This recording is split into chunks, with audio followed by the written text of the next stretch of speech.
Por que o cérebro é todo amassado?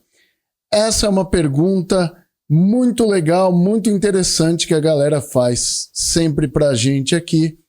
E eu vim responder isso para vocês que tem essa curiosidade também. O cérebro tem um formato bem característico, que só ele tem. Essas estruturas que a gente tem no cérebro aqui, elas têm essa característica aqui de forma para o tecido cerebral. O que dá essa forma para o cérebro são essas voltinhas aqui, ó, que são chamados giros cerebrais. Então essas voltinhas no cérebro são chamadas giros. E os espaços entre essas voltinhas, ou seja, os espaços entre os giros, são chamados sulcos. Então, o cérebro tem esse formato pela presença dos sulcos e dos giros cerebrais. E a resposta que a gente tem que dar nessa aula: por que o cérebro tem esse formato? Mas antes da gente falar do porquê que o cérebro tem essa forma, já se inscreve aqui no canal Anatomia Fácil, ativa o sino de notificações e dá aquele joinha no vídeo se você é aquela pessoa que gosta de conteúdos do corpo humano como esse. E aqui na descrição desse vídeo tem um monte de materiais legais aqui do Anatomia Fácil, inclusive o meu livro Guia de Anatomia Palpatória Fácil, caso você queira adquiri-lo. Você já parou para pensar numa coisa? Imagina comigo ali, como seria se o cérebro fosse liso? Vou falar para vocês como seria. A sua cabeça seria do tamanho de um travesseiro, assim. Você ia ter a cabeça de Bob Esponja, desse tamanho. E você vai entender nessa aula o porquê. E aí, como eu não gosto de suspense, a gente já vai matar a charada de uma forma bem simples. Dá uma olhada nessa folha aqui, ó. Essa folha de papel. Eu tenho uma certa quantidade de papel. Isso aqui, se eu não me engano, é um papel do tamanho carta. Ele tem o tamanho dele. Ok? Então, o volume que eu tenho de papel que ocupa esse quadrado aqui, se o papel for liso, é um volume grande, certo? Para eu guardar esse papel aqui, eu tenho que guardar dentro daquele negócio quadrado, de uma pasta, nessa posição aqui, ok? Mas e se eu amassar esse papel aqui, ó? Se eu deixar esse papel bem amassadinho, ó. Amassei bem o papel aqui, ó. Tá vendo que agora ele ficou menor? Ele ficou menor. Em questão de volume, ele ficou menor. Ou seja, ele cabe num espaço menor? Cabe num espaço menor. Só que aí ele formou aqui sulcos e giros, não formou? Porém, eu ainda tenho a mesma quantidade de papel que eu tinha antes. Eu tenho a mesma quantidade de papel, só que agora eu posso guardar esse papel numa caixinha bem pequena aqui, ó. Eu posso guardar ele na minha mão. Coisa que eu não conseguia se o papel tivesse aberto. Entendeu a lógica do tecido cerebral? O tecido cerebral ele fica amassado dentro do crânio para ocupar menos espaço. Então, esse formato que vocês estão vendo aqui do tecido cerebral é um formato onde eu tenho uma grande quantidade de tecido cerebral que pode ser guardada em um espaço pequeno que é o crânio. Então, essa é a resposta para a pergunta que você queria. Mas eu tenho uma parte mais gostosa e técnica para você que queria saber disso. Deixa eu mostrar para você o porquê que é assim, ó. Olha que legal. Você já sabe que os sulcos e os giros, eles são as voltinhas e as depressões que a gente tem entre as voltinhas. Então, o que a gente tem aqui no tecido cerebral são sulcos e giros. Os sulcos mais profundos são chamados fissuras e geralmente ocorrem entre dois lobos cerebrais. Mas nesse caso aqui eu só quero que vocês saibam sobre essa característica do formato do cérebro, que é bem interessante. Olha que legal. Primeira informação interessante. Essa constituição do cérebro na forma de sulcos e giros, eles aumentam a superfície do cérebro sem aumento do volume.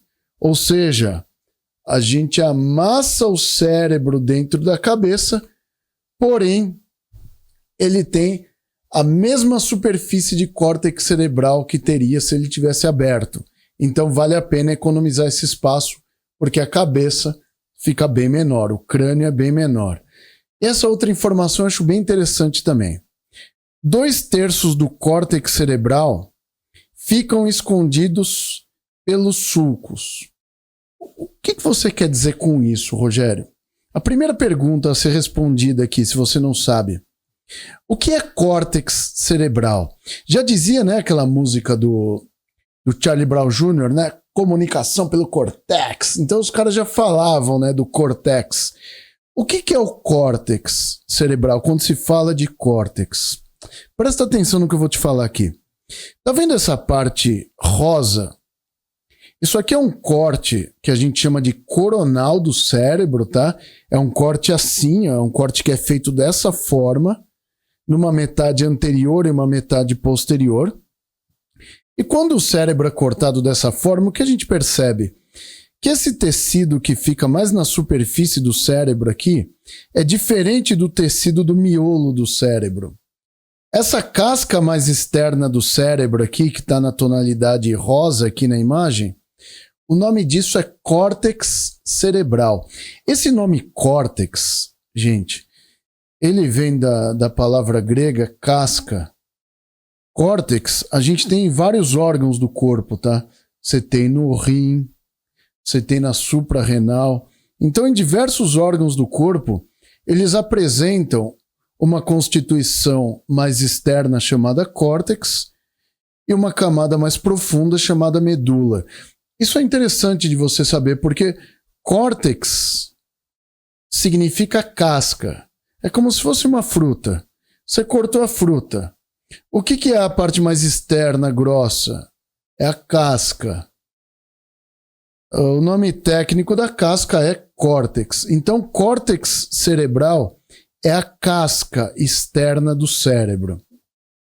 A medular, né, o que a gente chama de centro branco medular do cérebro, é o miolo. Tudo que tem o nome medula é o miolo. Então, é interessante isso, né? Porque a pessoa entra na área da saúde e fala assim, eu vou falar termos técnicos aqui. Córtex e medula. Na verdade, córtex é a casca do órgão e a medula é o miolo. Medula, do grego, significa miolo. Tá? Ou seja, córtex é casca, medula é o miolo. Olha essa informação. 2/3 do córtex cerebral, ou seja, 2/3, 70% do seu córtex fica escondido nos sulcos. Então, cada um desses aprofundamentos aqui, ó, isso aqui é a fissura longitudinal. Cada uma dessas ou fissuras ou sulcos aqui, ele vai esconder o seu córtex cerebral. Agora, se a gente fizer um negócio aqui, ó, vou fazer um desenho aqui, ó, vou pegar uma caneta aqui, ó. Se eu pegar um desenho e fizer isso aqui, ó, se o cérebro fosse liso assim, ó. Olha o quanto que você ia perder de córtex. Deixa eu voltar minha seta aqui, peraí. Aqui, ó. Imagina o quanto que você perderia de córtex cerebral se o seu cérebro fosse totalmente liso. Tá vendo que a maior parte do córtex cerebral tá na parte mais profunda dos sulcos? Pois é, então a gente tem o aumento da superfície, né? Ou seja, o córtex se aprofunda, porém sem ter o aumento do volume.